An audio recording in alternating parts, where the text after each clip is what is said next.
I feel like I've been throttled down. I always feel I did throttle you down a little bit.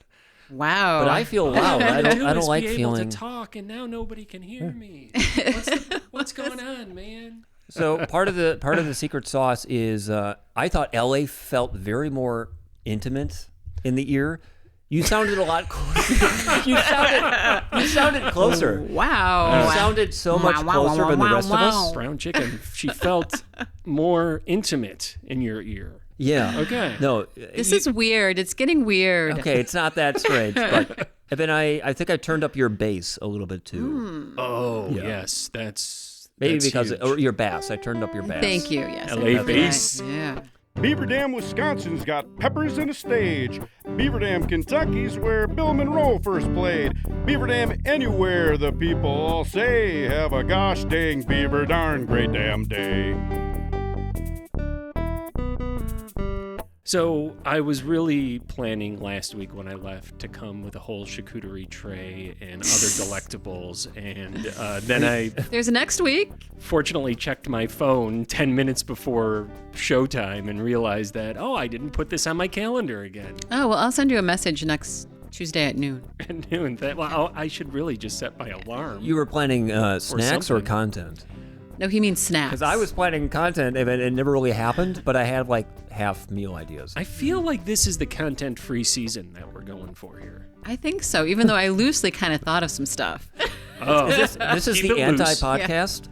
This is what? The Great Beaver Fiasco is the anti-podcast. Ooh, Because I like that's that. so there's podcasts for everything, and I feel like a lot of them are almost over-prepared. And how about you guys? What is the average lifespan for you listening to a podcast where you get tired of it? Even if it's like a news podcast or something, do you have like a shelf life for podcasts?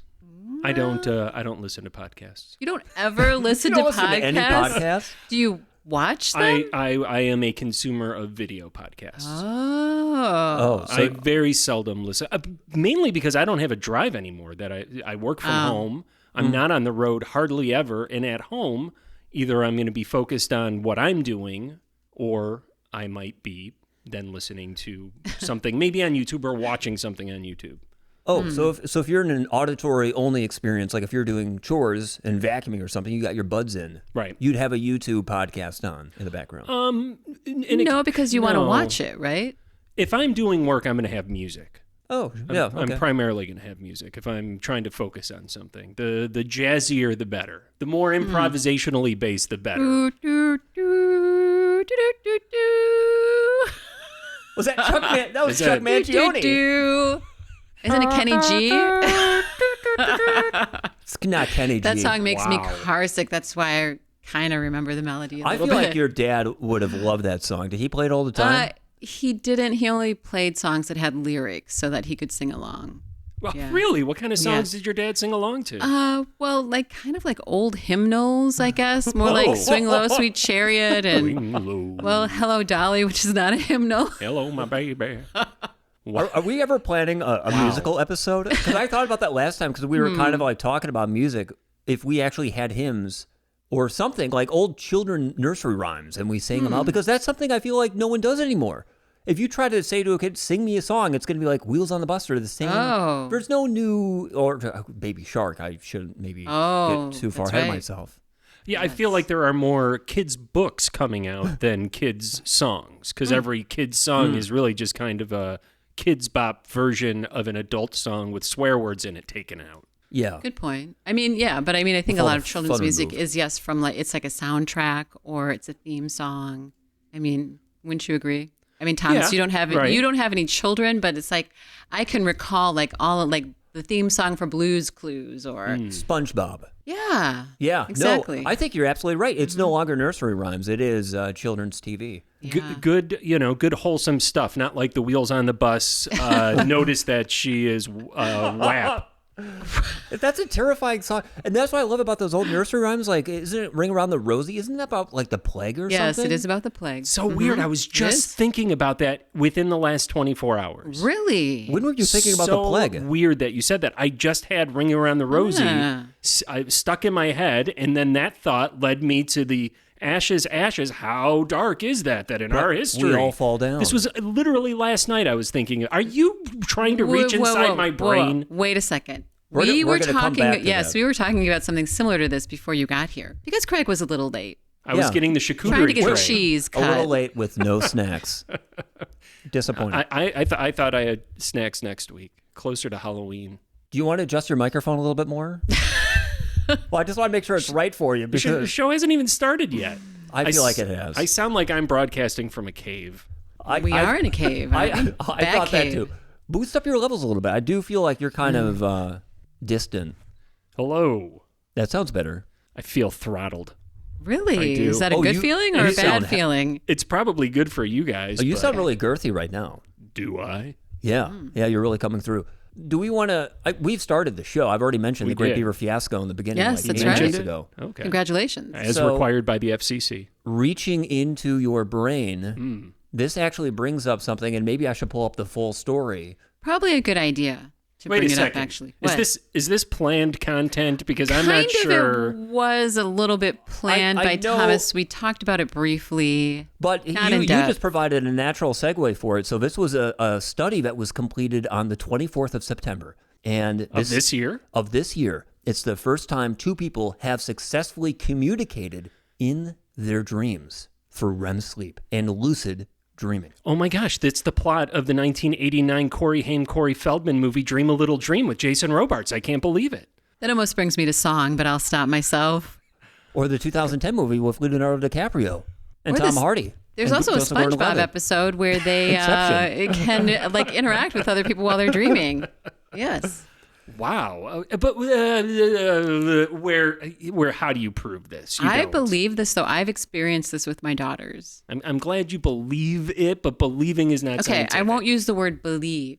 I know this to be true. I've experienced this with my daughters. That does not meet the threshold of Okay. scientific data research. So after we cover the story, I think you should definitely share your story because I have one that's very similar in a way of like interpreting a message from somebody else's experiences, and then I reached out to them. Craig, I'm sure you have too.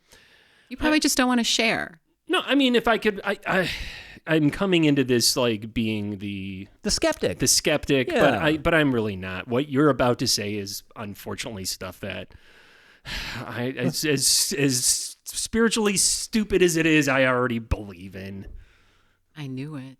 So, I mean, you know what Darn lucid it. dreaming is. Have you had a lucid dreaming experience? Yes. Well, describe that because I think I have. I want you to describe it, but then I'm going to tell you what I think it is. Okay. We're going to tell you what you think. Good. So, is that similar to like I've had many dreams where I'm reading a book. I'm reading the book of my dream, reading the book. You spend your dream time in a library? Nerd. Ooh, wow. So I Do you watch come paint here dry in any of your to dreams? be ridiculed. Anyway, as I was saying, then you realize that you're dreaming.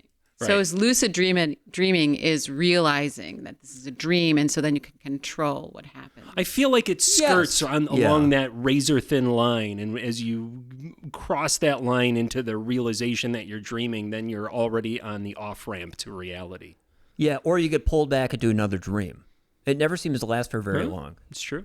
Do you notice when you're reading, because I've had like dreams where I'm also reading books, and then I'm looking at the words and I'm trying to make out the sentences. I'm like, why am I struggling to read this sentence? Am I dreaming right now? These don't look like words I've ever read before. No, that's not. Every single time I'm reading in my dreams, I realize that I think to myself in my dream, what am I reading? Because this is a dream, right? You've never had this happen, Craig? I've heard people that have described dreams and from a scientific standpoint and talk about how it's very unlikely that you would see a clock, but it's unlikely that you would see the numbers on the clock or be able to tell the time. You would open the book, but it's unlikely you would actually see words there. More likely you would just kind of already know what's on the page, and the words are just an abstract, I don't know. So they're more related to this reality than toiling in the subconscious reality. Makes sense. Yeah, it's something ground. It's like a flight strip or an airstrip, like landing the plane, but you already know how to strip. land. I think that's a whole other landing strip, a conversation landing on strip, the yeah. Great Beaver fiasco. So in this experiment, to drive us home here, and the point, what happened here is that they had participants sleeping at their homes, and they had their brain waves and polysomnographic data tracked remotely with a server. So there was a computer connected. So they had the first person go into a lucid dream state, and they had a random Remyo word, and they sent it to this person dreaming via earbuds. And this person repeated the word in their dream, and then that response was captured and stored on the server. 8 minutes later, participant 2 starts lucid dreaming, and they receive the stored message from the first participant confirming it upon awakening, which would mark it the very first ever chat exchanged in a dream. I didn't follow any of that. So the person was asleep and then had the word in their ear, and then their thoughts were transferred to a computer. That person woke up, and then this person that was sleeping somehow tapped into the computer algorithm. That's nonsensical. L.A., explain this to Craig. The way that I understand it, they put the word in the first participant's, well, they were sleeping, in their earbud, through the earbud, right? Sure, right. Okay. The device, not the actual... The head, So but I don't understand, I guess now that I have to explain it back, he didn't say it out loud in his sleep. My understanding from what I've just read is that he said it out loud, or they said it out loud in their head in the lucid dream. Okay. But then the second participant did not have it played in any sort of way in an earbud while he was sleeping, but still had the word said in his dream. I get where we're going And with he what's woke up. supposed to happen. So he woke up and said the word. Were they asleep at the same time? They were asleep at different intervals. So there was like an 8-minute difference between the two. But Only 8 minutes is not much. The second person got the word from the server, which I guess the server played it to them, or I'm not sure how it was sent. It's a weird study, all right? I'm not... But still, they're claiming and cheering that their taxpayer dollars were well spent. Okay. Well, I was more excited before I understood it. You're not as excited anymore? It's still kind of exciting. I'm pretty sure that is the same story for a headline that I read in the story I didn't read, which was basically that scientists are one step closer to being able to record your dreams. So I'm guessing that there could be some crossover there. Like I said, I didn't read the story. I thought, oh, that's kind of interesting, but I have a hard time believing that. First of all, if I were to believe that there was any type of collaboration going on in dreams, I would only do so if both people were sleeping and have slipped out of reality at the same time to enter whatever it is that Billie Eilish calls that place we go when we sleep. What does she call it? Elsewhere? Isn't that the name of her album? Like, Where Do We Go When We Sleep or something like that? Yeah, okay, that's right. So I was trying to stay modern for the kids here, LA. You know, we got to relate. We got to be able to relate to those. Well, see, I'm so much of a kid. It's old news. I don't even know what I mean, that's so old. It isn't old. I mean, that's a pre-pandemic album. So, okay, I dated myself. But that is the only way that I would be able to expect any kind of communication happening in dream.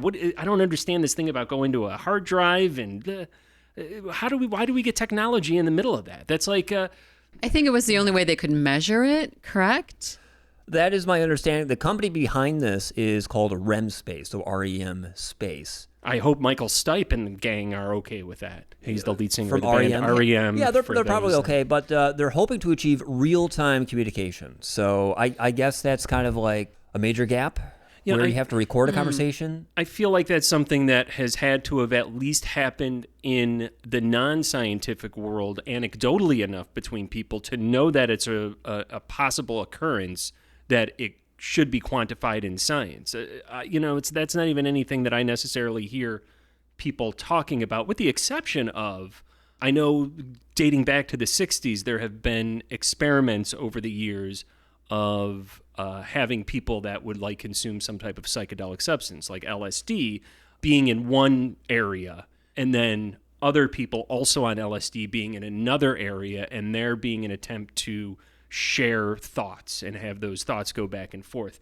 Scientifically, the results were inconclusive, though at the same time there was a lot of abnormalities that popped up in there. So, like, that's something I would be more inclined to believe than dreaming onto a hard drive or whatever that is, unless it's the story about trying to record dreams and you're able. I did not read that story at all, but I'm fascinated by that concept. So you think there's more probability that people can communicate through LSD, which is like a lysergic acid, than through REM sleep? No, I think that when we are able to tamper down our senses that interpret the reality that we see every waking moment, there is a whole plane of existence, many planes of existence, and maybe sleep and psychedelia are not that different from each other. I think what it requires is the ability to get away from the survival-driven senses that we experience on a daily basis in this shared reality we call whatever living on Earth. Basically, LA. Well, basically, what you're saying then is that this probably won't ever be able to be proven. I'm not saying that, but in our lifetimes. I could happen tomorrow. Well, we have very vastly different lifetimes here between us. Wow. We do? Ouch. I'm just saying. According to statistics, But no, I think the path to that happening is first kind of this idea of happening to people and people being like, whoa. Like, did you see that? I feel like it'll happen anecdotally and socially on some level that will kind of maybe give rise to this to suddenly maybe take off and for connections to start happening. It does happen all the time with myself and my daughters. Like, we very often will have dreams that are of the same subject material. And I'm not saying like loosely, like, we were all on the planet Earth. I mean, it's like dreams where we'll all have dreams about water, like the beach, or I can't think of anything right now because we always say we should write them down and then we never write them down. And we just start, talk about it the next day. And it's like, whoa, I had the same dream, very similar. Have either of you experienced that? Yeah. Yeah, I think it happens not to a with lot the of water people. specifically, but there has been unusual coincidences that scientists would only be able to write off as coincidences. But there have been plenty of unusual coincidences in my life that the dreaming state, I know for a fact, is more powerful and perhaps more connected to the greater existence of mankind than just this boring old waking day that we go through. I do have a very specific story that is water related, and I think I've shared it with you guys a couple times. But it was a number of years ago, and my best friend is, I would still call my best friend. He's a Muslim, and he was in Eastern Europe at the time, and he was going through a really hard time of trying to find somebody to date. And apparently there's like this kind of weird like Sufism that takes some of the beliefs of the Quran and they corrupt them, and you can communicate through jinn, and you can have wishes fulfilled. And Jinn being DGIN, Jinn, that type of concept. Jinn being genie or demon, right? Essentially. And what he was kind of considering at this time was this bottle of water, and he could drink it and have his wish fulfilled and find true love. I didn't know he was considering this, but around the same time, I had a dream in this one evening where he was in the cockpit of a plane, and it was kind of half submerging in this ocean of water that was about waist deep. And I'm trying to trudge through and open up the cockpit and get him out of the plane. And all these black figures are trying to bring him and the plane down underneath the water. I'm like, Sean, what do? You got to get out of the plane, man. You got to get out of the plane. And it was so real. It was so vivid that I called him or texted him in the morning, I think. Dude, I just had a really weird dream about you and water and like dark spirits or something. And it just really got me concerned. And he reached out and said, dude, I was just about to like drink this water and I thought I'd sleep on it for a day. And essentially the dream I had was the conflict he was having about whether or not to drink this water. So that's the closest I've ever had to like a dream actually helping somebody else in a life decision that I didn't know they were going through at that time. Well, what was going on with the water? Why wouldn't he want to drink the water? Because it was like black magic, essentially. Yeah, exactly. It was cursed water. It will give you what you want, but it will also take more from you than it will ever tell you that it will. Oh. And you called him in real life? I think I tried calling him, or at least I tried texting him because he was in Eastern Europe. Okay. And then he reached out and was like, dude, like I was thinking about the same thing. Like I didn't know if I was going to take this or not. But the fact that you had a dream is revealing to me that this was the right move not to do this. To not drink the water. To not drink the because in reality, he was drinking water that had a spell cast on it? He was contemplating doing that. Thank you. Well, how does he come across water that has a spell put on it? What? It's out there. A Sufi mystic.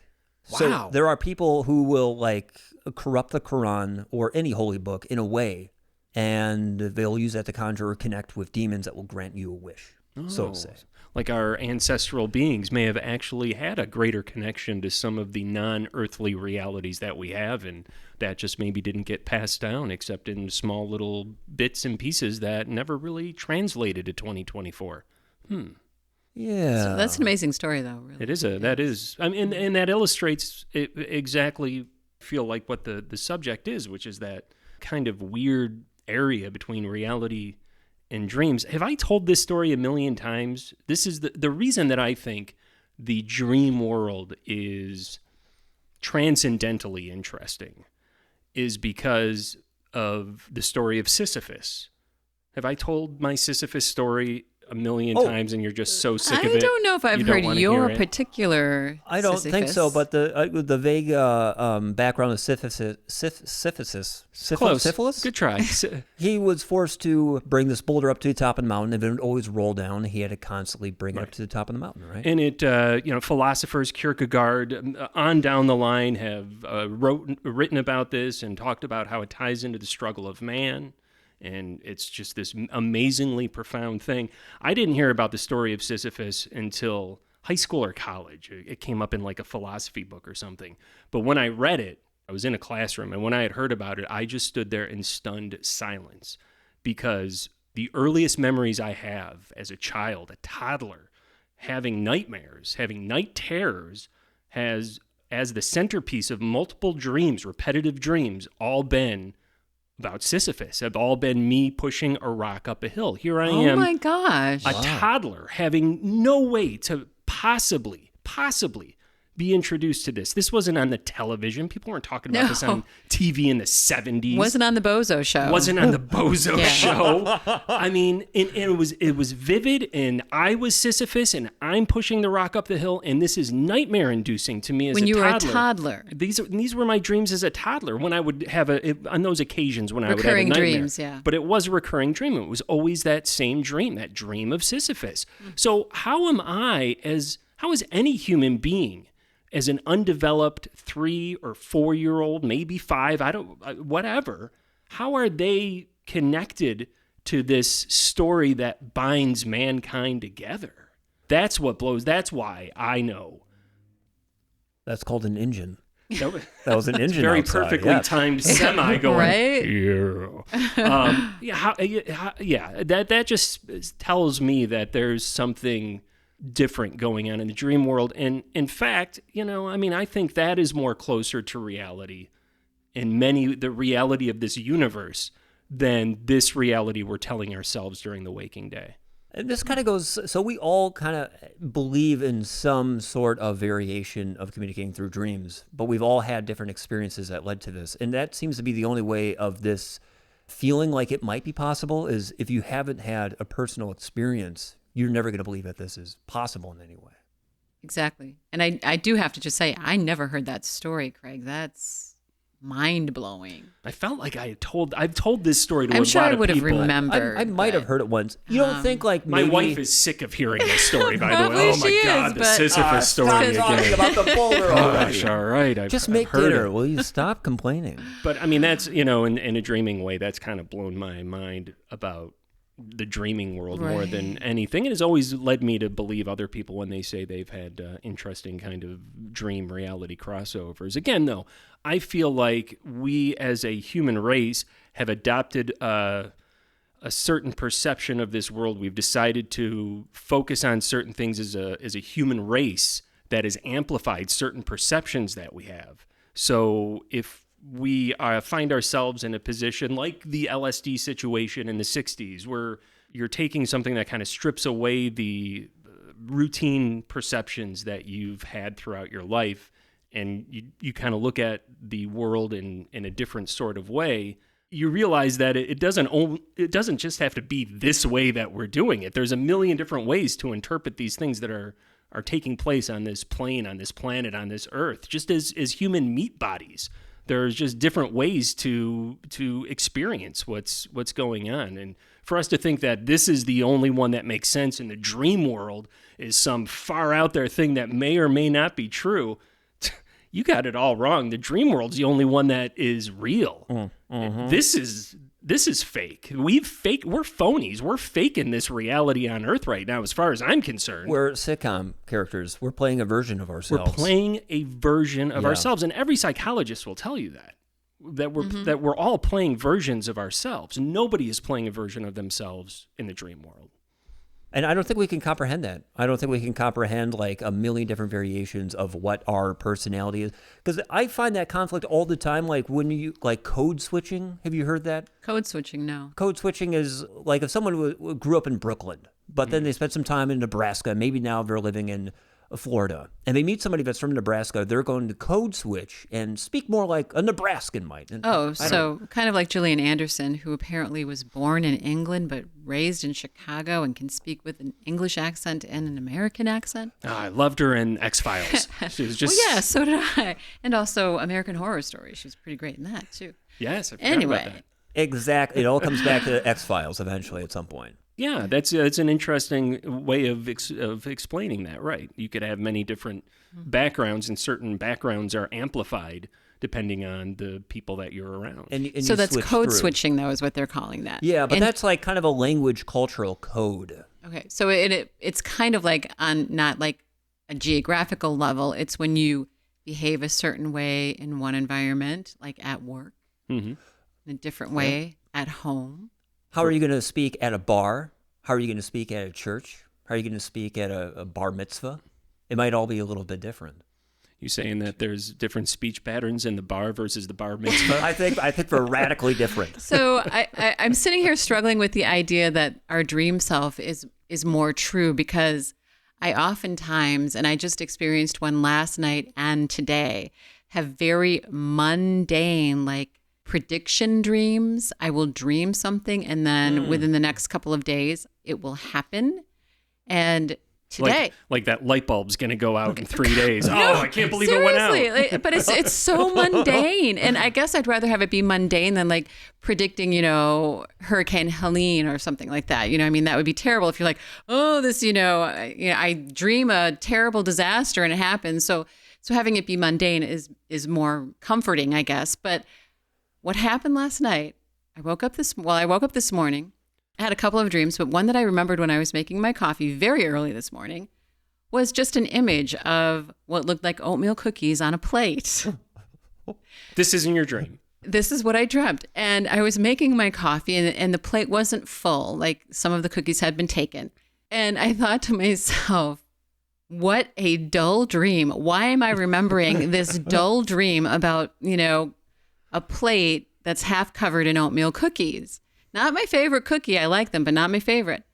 Today at my place of employment, the last job that I had to do, I was in this particular part of my place of employment, and I was leaving the room, and I saw what I saw in my dream, the cookies.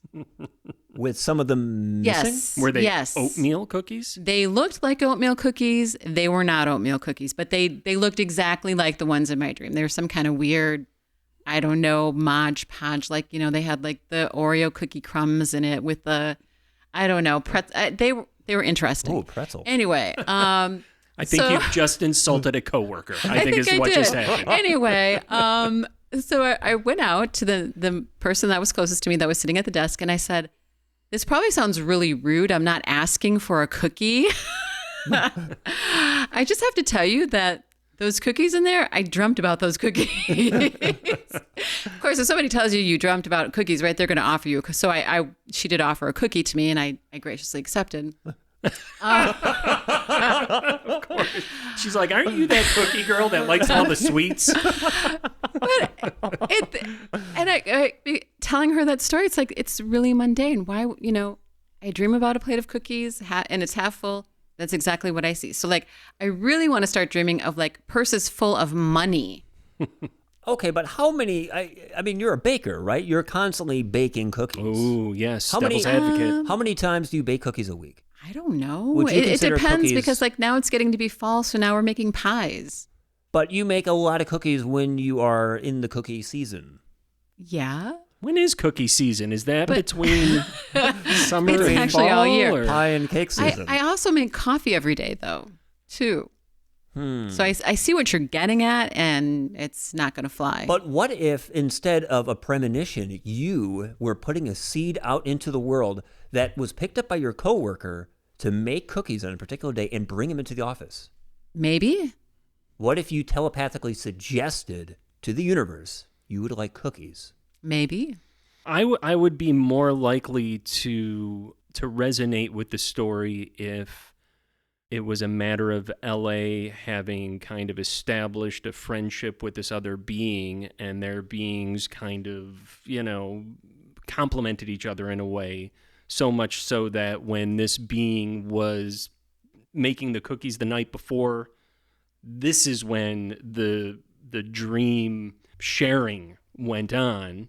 So LA was able to kind of tip into her dream space because they have a pre-established relationship. The friend was dreaming about bringing the cookies to work and what they looked like. And this is just part of the dreamscape that LA was walking through on her way to looking at a clock without any numbers on it and reading a book with no words on it and, watching that last stair step. One of many stair steps. But it makes complete logical sense to me, even though, and that's my version of it, your version may vary, even though I can't imagine there's a way to scientifically harness those results other than just anecdotal reports of person after person making these from the dawn of man, perhaps, all the way through That's Incredible on ABC in the 1970s. I love that show. And onto today and stuff you'll find on the internet and on TikTok. Let's compose a scenario. What if we as human species, through our dreams, were connecting or communicating with incorporeal beings that don't know anything about the material world. They live outside of it or maybe through it in some way. They don't understand time. Time is not linear for them. And they pick up and try to communicate with us through our dreams. And we're sending them images of freshly baked oatmeal cookies. And this is how we're making first contact with, I'm using correctly, notice here, my finger quotes. Oh, those air quotation marks. Yeah. Alien, or your alien bunny species. ears. You might be the conduit to a whole new species, and you are communicating via cookie dreams. Cookies. Which isn't really a bad way to communicate with a new species, is it? No, it's probably not, because then I did go back to my other coworkers and offered them part of the cookie. It was a big cookie. So that is sharing. Sharing. I think the question of whether there's a possibility of reaching out to somebody that is not of this earth, I think maybe the question is, are they of this dimension? Are they of this realm? But I think it kind of comes down to, the whole concept of the soul and just awareness and brain, the meat of the brain. Where does the meat of the brain? Yeah, just the brain as a ball of meat. Where does that brain as a ball of meat give rise to this concept of a dream world? Is it completely tied into the physical experiences that the meat suit that was holding this brain experienced? Or is there a tapping into of something more universal that's going on when we enter this dream state? Does it exist outside of the meat of our beings? Okay, I'm going to pull an analogy out. So let's say there's a soul, and the soul is kind of like a race car driver, and our meat bags, our meat brains, are our cars, and we're not able to choose. We're just stuck. We're a driver. We're plopped in a car, and that's the car. When we dream or when we use psychedelics, we are pulled away from this car, and we're allowed to just test our natural skills as a racer with any machine without being tethered to one particular machine or vehicle. Kind of like something like that. I think that's possible. I feel like what kind of resonates with my thought processes on that is that, my collection of whatever the zhuzh is that makes up a soul kind of stays intact in this other world. I'm me when I go to a dream space. I've never had a dream where I'm JFK or I'm Thomas or I'm somebody else. In my dream state, as far as I recall, it's always a first person experience happening around me, and I am not anybody but me. Yes. So you know that you're still Craig in your dreams? I know that I am whatever being that I am. Yes. I don't know that I know I'm Craig. I know that I'm completely familiar with whatever being I am, but, See, I think Craig is just of this earth. Craig is just of this awake reality. I always know that I am me, that I'm LA, that I, who I am, like in relation to the people in my life. In my dreams, I always am myself. You're not? I don't always feel that way. I always know that I am me, but that me does not always feel like Thomas.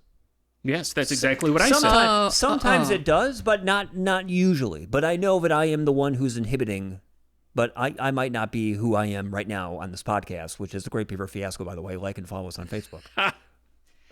Now I see what you're saying. Yes, I don't always feel like, obviously, how I feel during my waking hours, but I know that I'm LA and that I have 3 daughters. We've augured far into this conversation of dreams, reality. We spent like the last 38 minutes talking about dreams. I don't want to get all deep on death, but oh no. Well, it's a natural point at this conversation. I think just as perceptionally as humans, we think of death as being eliminated from this conscious awaking reality. So a conclusion to our experience in the physical world. Right. But I don't really necessarily, what does it mean in the dream world? What does it mean to our dreams to die? What if you died in your sleep when you were having a dream? Well, I do all the time. Wait. Well, I wake up before I hit the ground or whatever, falling dreams, stuff like that. Yeah. Or you were saying, what if he died while dreaming? Right. Like really died. Physically died while dreaming. Exactly. I don't want to think about that. I think I was getting to that. I'm glad you asked that question. I think that's what I was trying to get to by saying that I don't know that there will be any difference between the two. I think that's what I was trying to say. Thank you for helping me articulate that. That, we definitely leave this physical world. There's no question about that. Mm-hmm. Well, there is that one amazing story show from Spielberg in the 1980s where the guy died, and he was totally conscious the whole time. Even though he was physically dead, he remained conscious. And, Carl talking on Caddyshack, Dalai Lama said, when you die on your deathbed, I shall give you eternal consciousness. So I got that going for me, which is nice. All these concepts of the physical spirit being tied to the body are one thing. Yeah. And I'm just, trying to be funny. But I think when it comes down to the possibility of the dream world being more like this unknown idea of the afterlife, I certainly would bet that if there is an afterlife, it's way more like our dream world than it is like the reality we have here on Earth. Well, thank goodness. Yes, absolutely. Do you guys have flying dreams? No. Occasionally, I've had Spider-Man dreams, but I realize I'm still impacted by the laws of gravity, so I have to think about disobeying gravity in order to actually float. Whoa. Usually. So okay. I can float or glide, or I can kind of jump 20 feet, but I know that the rules still vaguely apply. Exactly. Okay. Me too, with one exception. I could leap. I can't fly in my dreams, but I can leap and I can defy gravity quite easily and quite frequently. I have these dreams a couple times a year, I would say. But the only difference is that I also have dreams where I could fly by kicking my legs, like swimming, like when you kick your legs when you're in a lake or something like that. I can do that, and I could fly in my dreams by constantly kicking my legs.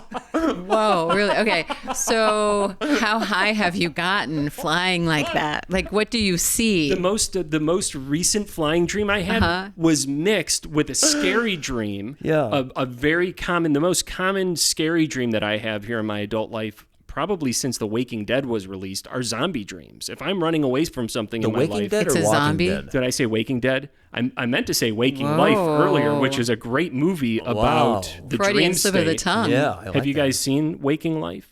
No, I haven't. Well, you should go check it out because Waking Life is about exactly what we're talking about right now. It's it's one of the first. We could do this as an app on Instagram now. We could change ourselves to cartoon-looking things. But it's the first movie that ever utilized, or among the first movies that ever utilized kind of cartooning just a real film that was shot. So it's supposed to represent the concepts of different types of dreams that a person has during the day. Yeah, what do they call it, like rotoscope or something like that? Yeah, I forget the name of it, but something like that. And it was cutting edge technology when it was made. Like a scanner darkly, kind of the same. Yes. Kind of I forgot about that movie. Yes, I think that it preceded Scanner Darkly by just a little bit, if I'm not mistaken. Which is also a movie about like dreaming. Yeah, and kind of escaping reality. I don't think I can ever leave my house again. I have all these movies I need to watch. But anyway, so you were flying and there were zombies? The most recent flying dream I had, I was able to kick my legs to go higher off the ground than I normally would, and I was able to get about 5 feet off the ground to the point where I was kicking zombies in the face with my bare feet. I vividly remember, and it was so real. It was so, all of my flying dreams are so real. You could feel it on your feet? I mean, maybe not that. Maybe not to that point. Decomposing not like brain matter between your toes. But okay, so you could feel the fear? That's what you're saying. It felt every bit as, and I'm not saying that my heart rate increased or that I was sweating or that my foot hurt or anything, but it felt as real as any memory I've got in my head. Did you get any higher than 5 feet? I often can, and I did. In my dreams, I'm usually hovering around power lines. Oh. And another weird part of my flying dreams, I have a lot of flying dreams like in the neighborhood I grew up in Chicago. And so I'll be able to fly, and somehow I'll have an understanding of the supermarket that's down the street. How do I know I've never ridden in a helicopter in my neighborhood or really even been above ground in my neighborhood. But somehow in my dreams, I know what the roof of the grocery store looks like. Wow. How is that possible? Well, is your mind filling in the blanks, or do you think you really know what It's a very vivid dream, and it's certainly from the ground perspective, before I begin my flight, certainly everything I know about the grocery store. It is a vivid image of the grocery store in my mind. But I'm able to get 6, 10, 20 feet off the ground, and I'm sure my mind may just be pulling this in from other experiences of seeing rooftops in movies or somewhere else. Filling in the gaps. Filling in the gaps, but it's so seamless. I just feel I can visually see as I talk about this rising kind of above the lip line of the roof and still being able to see that roof and it is the neighborhood. There's no changes. It's so weird. Wait, so this is the neighborhood that you grew up in, this grocery store, when you were a ye little Craig was around. Is this grocery store still around? This particular, it's funny, there are 2 grocery stores right across the street from each other. Not funny in a dream sort of way. One of them made the best corned beef in the entire city of Chicago. Some people still have the corned beef recipe, but the place closed down long ago. That's a topic for a different conversation. But yes, this store was there. It was an A&P. I was just talking about this with my family about a week ago, too. We were talking about corned beef? The A&P. Yeah, I mean, that's a different story. Are you in the period of your life where you're thinking about your childhood grocery stores? I was talking with my sister and my mom about it, and we were just kind of laughing about, I don't even know. My mom was talking with some friends about the old neighborhood, and so she threw a question at us. What does A&P stand for? I don't remember. But people? That was kind of like the big, grocery store going in like the 50s, like maybe as popular as like a Kroger was or a Piggly Wiggly. It seemed like it was in that kind of, a lot of communities had A&Ps. In terms of name recognition, but in terms not of like name recognition. Size. I don't think everybody's dreaming about the A&P the way. No, I've never dreamt about the A&P. And it was a Butera when I was dreaming about it. Something that you said, though, was pretty interesting because when my daughter... One thing stood out to me. Actually, more than that. When my daughters and I saw the orbs right outside of our house. Elon Musk's Starlinks, right? No, that my daughter did see the Starlink this past winter, but this was like 12 years ago, and it was Elon Musk only had 7 kids when that happened. And these were very unusual, and they were the height of the power lines, which is what you said is where you can reach in your flying dreams. I spend a lot of time avoiding power lines in my dream. And just to be clear, the orbs that we saw were 4 lighted spherical objects that were not attached to anything. There was no sound. They were not emitting light. They were just glowing, and they were flying in a pattern. I'm going to pull all this together here. Could it possibly be that the orbs that we see are astral projections of ourselves, or maybe even Craig on his way to the grocery store of his childhood? Maybe. There's, of course, that possibility. Yeah, so what you're saying is it possible that somebody is dreaming so lucidly, so vividly, and perhaps so clearly about a certain place that their energy is able to almost manifest in that place? Exactly. That's exactly what I'm saying. I mean, you can't prove it or disprove it. I mean, that's the beauty of philosophizing about dreams. You could sound like an expert without proving anything or studying True. or writing any pages of any book. I feel like we could do a whole season on this if we need to. Okay, let's start. I would, if you had a dream about a natural disaster that was coming up in 3 days, do you think anybody, natural or man-made, do you think anybody would believe you? No. I would immediately think of Cassandra of Troy, because she had a premonition that Troy was going to fall, and yet she was cursed. I forget by which god. That no one would believe her, and yet it was true. I mean, I would think you have to kind of question yourself, too. I mean, I've had plenty of what I might think are premonitions that never panned out. You know, if you're not like somebody that's batting 1,000 on premonitions, how would you ever believe your own premonition except for egotistical whatever? I mean, you wouldn't. I mean, that's why I said, like, I'm just glad that I'm just, like, seeing plates of cookies. I mean... You know? Oh my gosh, what if those cookies like wound up killing like 3 of your coworkers because of peanut allergies or something? You could have stopped them. I could have. I guess I'll find out. I suppose I'm lucid bias, in your example. So if I had a dream about like a disaster and it was a very intensive lucid experience, I'm going to think that's more likely to happen than just like vaguely seeing the world end. And then it moves on to something else of me eating oatmeal cookies from LA's cookie stash. So what, you have a premonition that an earthquake is going to hit New York. And it feels like I'm there. And it feels like that maybe I'm there for 30 minutes. And it's very vivid. And all those details coming at me.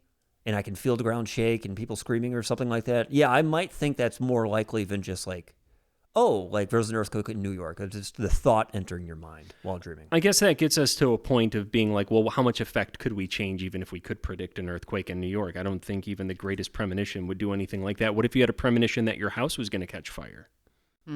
I wonder if you know what I'm about to bring up right now, because any kid who grew up with Disney back in the early 2000s know from That's So Raven.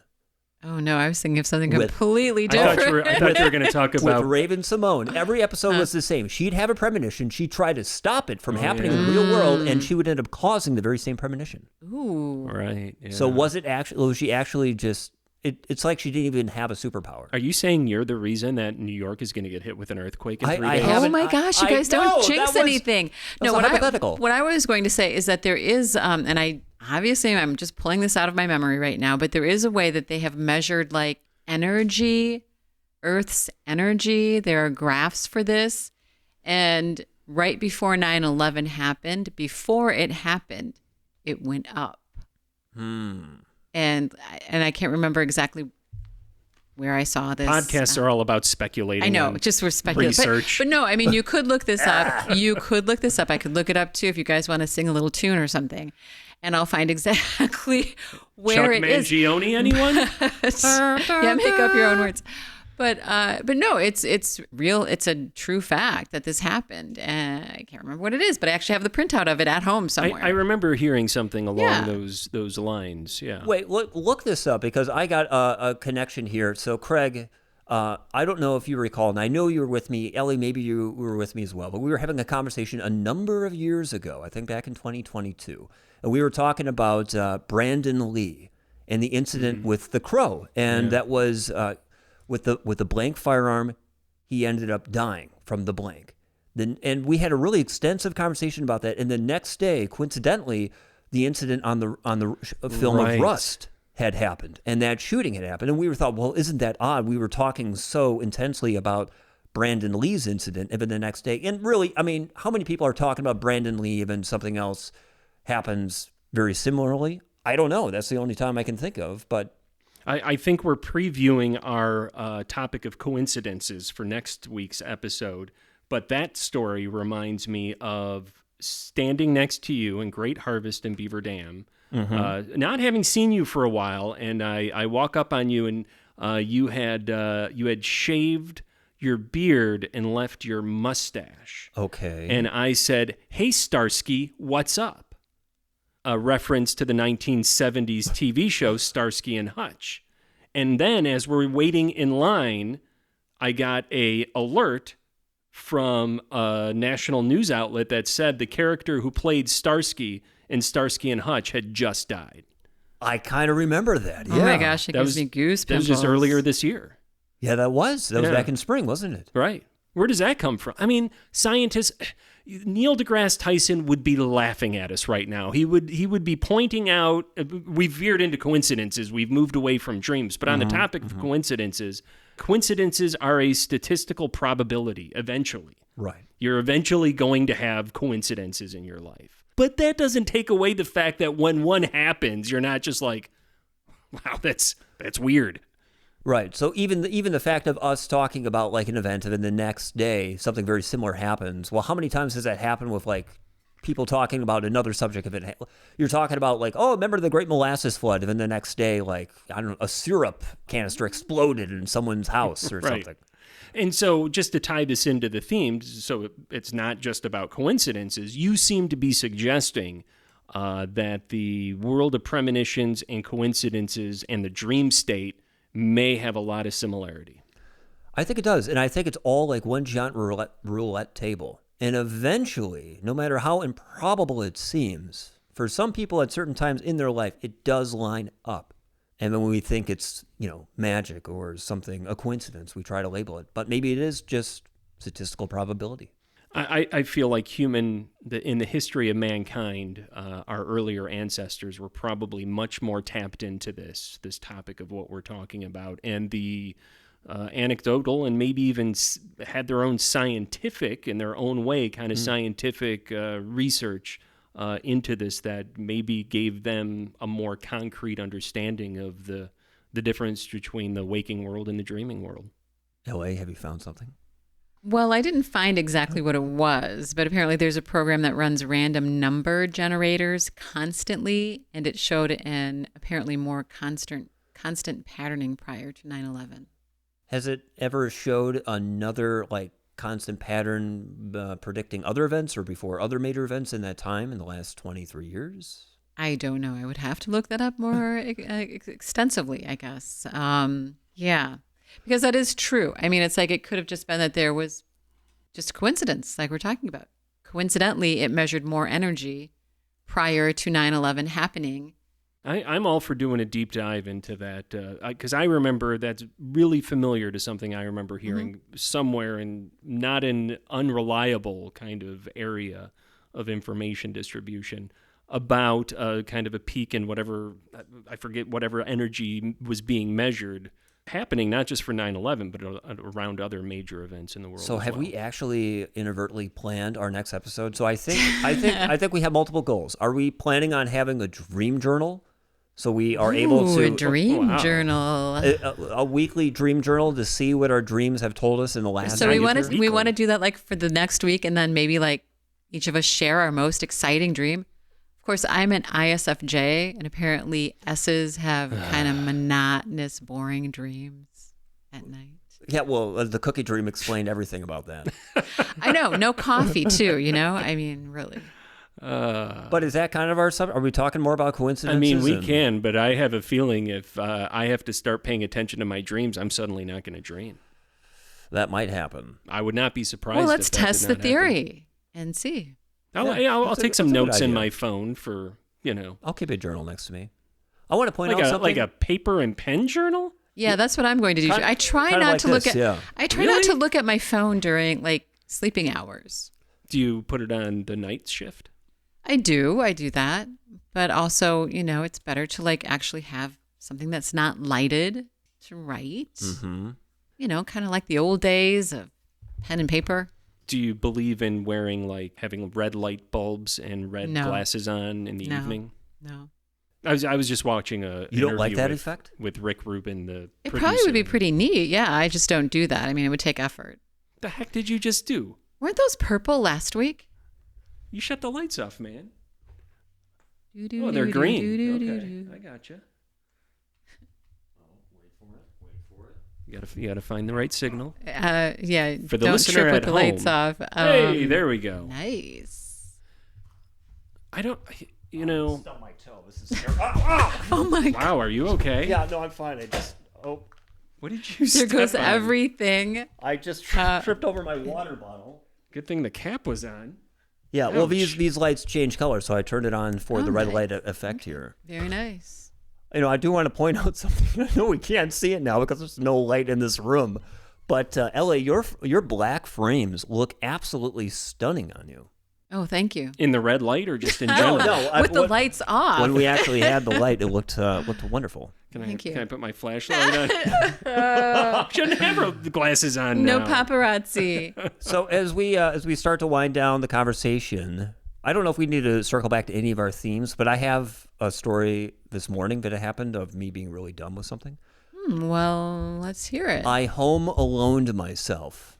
You did. Yeah, so I had this window open in the back here, and for the longest time, I've had a thumbtack faced up right on that window. I don't know why, and I was looking at the thumbtack. I'm like, yeah, there's a thumbtack there. I'm going to shut the window right now. And so I shut the window, and I slammed my hand onto the thumbtack, and then I'm looking at my hand like I got the thumbtack in it now, and I'm like, well, I better pull it off. Well, if you pull it off now, it's going to be bleeding. And sure enough, I pulled off, and then blood just went everywhere. And then once again, I'm trying to get ready for my day, and I'm dealing with that's happened to me like twice now this year. Has it? Well, the first time I cut my pinky on a can of corned beef from Brazil. I do remember beef. that. Yes, I do remember. I took 30 minutes. Like I'm putting my pinky in a cup of water and ice, trying to make dinner at the same time that I'm handling with severe blood loss from my pinky. Thomas, you have to be careful. I know. I'm very prone to bleeding. Apparently. I went to a wedding a couple weeks ago, and my wife was in the wedding, so I was getting ready in the hotel room. And I had pushed it kind of close to the time I needed to be there. I'm not surprised. All I need to do is iron my shirt. So I was wearing a dress shirt, but I was pretty sure it was the one that my wife didn't want me to wear. Oh my gosh, you turned the lights on. So this has nothing to do with the story, but I took a picture of me wearing that shirt, and I sent it to her, and she's like, no, do not wear that shirt, wear the other shirt. Okay. So I'm like, fine. And I kept the shirt on. I got the ironing board out, and as I was opening the ironing board, I nicked my my knuckle. Didn't hurt at all. Didn't hurt one bit. Just kind of nicked it. But boy, if that thing didn't bleed like it was... Knuckles bleed, yes. Yeah. So now here I am. I'm alone in the room. I've got one white shirt on.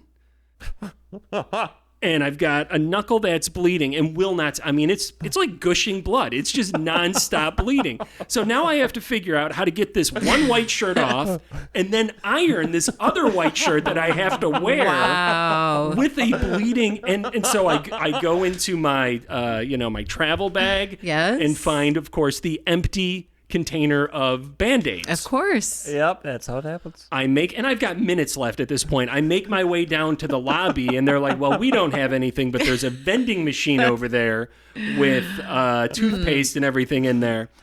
So I put my money in. I make the selection for the Band-Aids. I'm looking at the Band-Aids. It's full. The whole line is full of Band-Aids. It says, sorry, we don't have any Band-Aids.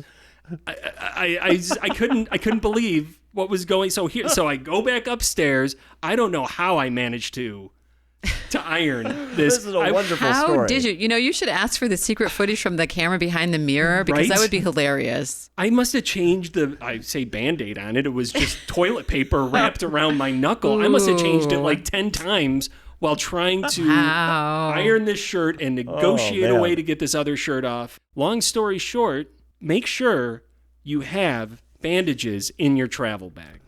Okay. And what was the reaction of your lovely wife during all this? She did not want to hear from me. So when I texted her, okay, here's what happened. Are you sure I can't wear this shirt? And actually, it wasn't a white shirt I was wearing. It was like a light purple shirt. She was just like, absolutely not. I don't care if your finger fell off. You are going to put on the other shirt.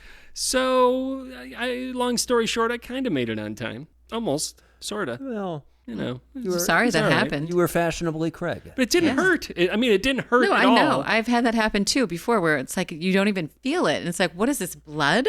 Mm-hmm. Like, from me? Yeah, I know what you're talking about. So then I've got to go sit alone in this wedding. Well, not alone, but I wasn't with my plus one. There was other family around and everything. But here I am changing toilet paper bandages during the ceremony. Wow.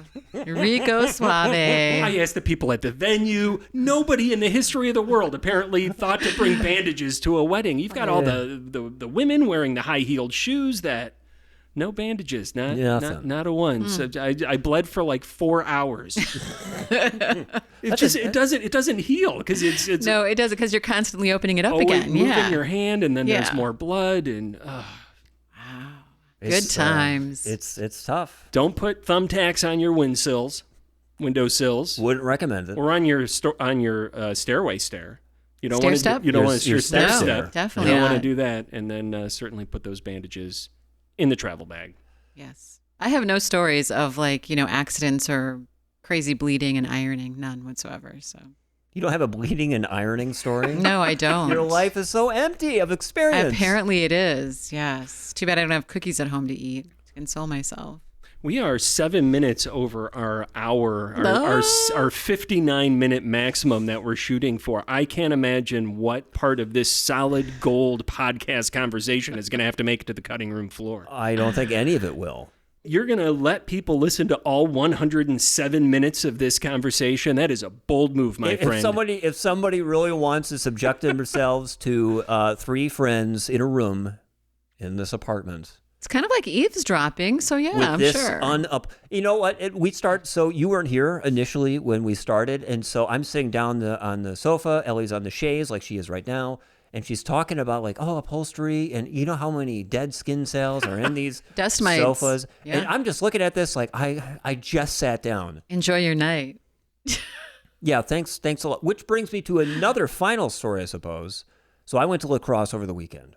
Did you? To meet up with an old friend of mine. It went to school with me up in La Crosse for 1 year, but it felt like a lot long. It felt like a really rich year. We didn't even hang out that often, but we left a really positive impact on each other. And we stayed at the Roadway Inn. The Roadway Inn? I'm just going to say the Roadway Inn. Oh. And it was, as you might suggest through your tone, it was kind of a place that was maybe a little sketchy. I hope you checked the mattresses for bed bugs. Yeah. I peeled it all off. Good. And I slept on there, but I couldn't, the phantom bug feeling. Yes. Where you get that was happening the whole time. And so far I haven't brought any back with me. Thank goodness. But you talking about this upholstery immediately brought back my fear of maybe a stowaway bed bug on me. You're welcome. Thanks. Mm-hmm. Speaking of bleeding, because they feed on blood. They do. Bed bugs. Yes. Yeah. They're not to be reckoned with. How do you take care of a bed bug? You have to spray them down, right? You fumigate? Oh my gosh. Well, you're asking me? I actually did have first-hand experience with bed bugs in a hotel in 2006. Well, if you had the experience in the hotel, didn't you also have the experience at home later? No, I didn't, because I am terrified of bringing stuff like that into my house. And it was like the day my friend and I were leaving, and I saw this little bug walking across the sheet on the bed. So I got a little piece of toilet paper and I squished it, and it popped like a water balloon. Probably my blood. It was a bed bug. And no, I didn't bring anything in the house. I left everything out in the car. It was summer, so probably everything died, but I also just got rid of everything. So wait, including the car? That would have been in the. Sorry to not be so clear, but like in the suitcase. If there were any bed bugs that were in the suitcase. No, not the car. Did you get rid of the suitcase? Yes. Okay. I did. Right. What about the clothes you were wearing? So how do you prevent transfer? You walked in the house naked is what you're saying. That's the only way. That's the only way to do it. Yeah, and I was going to my mom's house to pick up the girls. So that's the way she met you to begin with. Right? I didn't go that far to think about that. If I saw someone naked on the street And they told me that reason. Like, I'm not calling the cops. I understand. Do you want me to get a towel for you? Like, what do you want? I'll be a friend here, even though you're totally nude. Oh, so you're suggesting that the cops would be potentially be more interested in enforcing public decency laws than just looking in to see what's going on with the naked woman in a bed bug situation. Well, no. If I was an officer of the law and I saw someone who was publicly indecent and they gave me that reason Don't of like, call her indecent. I'm not pointing. Well, okay, I'm kind of pointing at you. Well, you are pointing at me. But if that did happen, like, officer, I'm naked because I was at a hotel and it was covered in bed bugs and I didn't want to transfer any clothing into the house. I mean, truthfully, though, if that's the case, I should have been walking like the whole trip because, yes, it could have been, that I could have gotten reinfested with my luggage it was actually a minivan at the time. So, like, no trunk separation or anything like that. Like, Did you clean the minivan? Did you do a deep cleaning on the minivan? Vacuum? I did. I mean, this was a long time ago. It's almost 20 years ago. I believe that I totally looked this up, and the hot temperatures inside the van, because it was July in Wisconsin, would have killed anything that was in there. Bed bugs can't live past 86 degrees. I did not know that.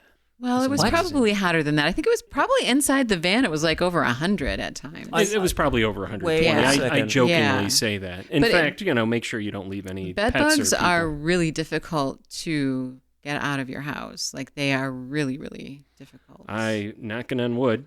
Yeah. Hope I never them. have to deal with that. That just sounds like a nightmare in the making. This show is nothing but speculation, but the one thing I will not stand for speculation on in this program is the proper way to kill bed bugs. Okay. They die at 113 degrees if exposed for at least 90 minutes or at 118 within 20 minutes. Oh, boom. Yeah, car in July will do that. What about the low end? Infested objects can be baked in the oven at 125 for 3 to 5 hours. Did you cook any of your I did clothing? not. Did you and bake I had your some clothes? nice outfits, too, and I just got rid of them. So there was a small claims court filed against the hotel, and they did compensate me for my items that I got rid of. Did they compensate you in cash or in stays? A check.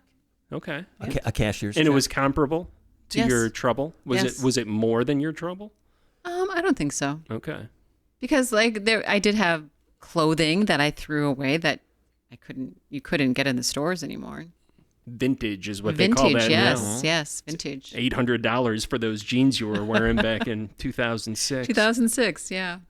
No, I just remember too. I was like so just out of it with this whole episode that I was driving This on episode? No, I am too. The bed bug thing that on the way back, like I had to drop my friend off at the Milwaukee airport. I actually was driving on the shoulder of like I-94.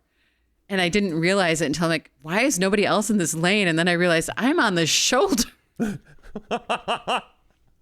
So you put... What a rough day that was for you. It was. Did your friend throw out her suitcase and clothes? She did. Before she got on the flight? I don't remember.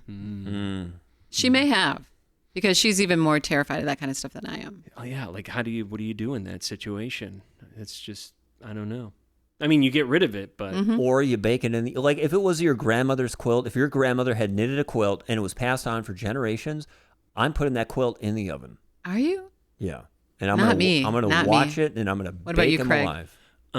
I could see putting it in the car in July, putting it in the oven, and then like putting it into some type of airtight bag. I'm sure the webpage you were on would say how long that it would take to smother them. I think it's years. Years? I'm pretty sure Oh, it would man. be years before. If you were to, don't you have the page dude, pulled up? It's not a webpage anymore. Well, no one uses webpage anymore. They just wait for the AI response from Google. True, which drives me crazy. I don't like that thing. Bed bugs, how long do they have to be kept in a airtight bag to be murdered? Wow. Your AI's not going to like that choice of I word. don't think so. Items, Proper suffocation period for bed bugs. And can you freeze them? you can. I literally was looking at freezer as you said that. You can put them at the freezer for 2 or 3 days. Okay. That came up, but the length of time. Oh, how long can they live in sealed plastic here on Native Pest Management? Oh, wow. Adult bed bugs can survive without a host for up to a year? Yeah. Oh, no. That was essentially the fact that I was looking for. See, I knew all of this. I knew that it was a terrible thing that I did not want to experience. If it was Grandma's handmade quilt, I would have put it in the freezer, put it in the oven, put it in the hot car, put it in the bag for a year, and then washed it again. I can't believe I'm saying this. I prefer ticks to bed bugs. Oh, yeah. And- I agree completely. And I have to pull off ticks from my garage cat almost like every time I see him. yeah. Like he'll have one in the back of his head and just pluck it right off. Although, not to gross you out, but they're bat ticks. Have you ever seen a bat tick? Because I live in an old house that Yeah. I don't think it currently does, but it did have bats in the attic, in the walls. And occasionally, bat ticks would make their way out, away from the bat.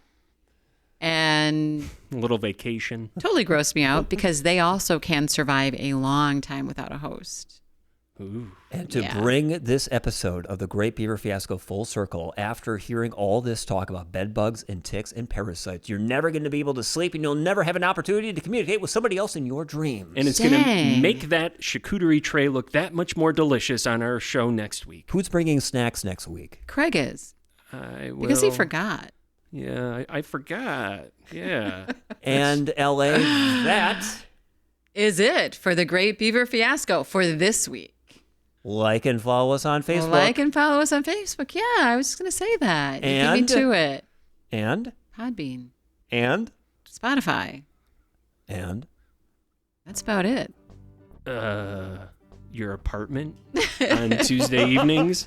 Well, if you see us out and about, Just you know. knock, Yeah. just come on in. Have a gosh dang beaver darn great damn day.